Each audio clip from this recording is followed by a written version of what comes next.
दर्द ना बुझेलू रानी, एक ही बतिया पजूझेलू रानी। का करी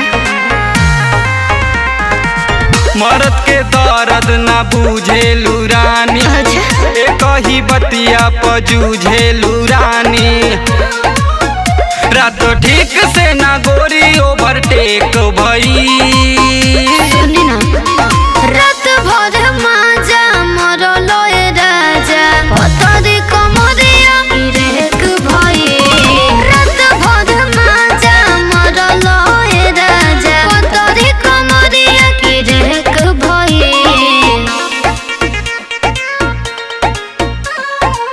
म्यूजिक बाय अमन रॉक।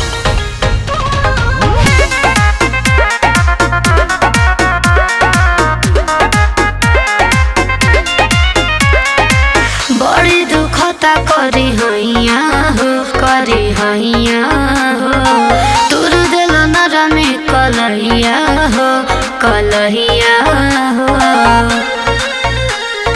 बुझल करा जनी नखड़ा देखावो हमरा कोरा में आवो, बाटे गरम मिजाज तनी मूड बनाव। चले दिहलू न गाड़ी ब्रेक भई, रात भर माजा मरल ए राजा, पतरी कमरिया की रेक भई। रात भर माजा मरल ए राजा, पतरी कमरिया की रेक भई।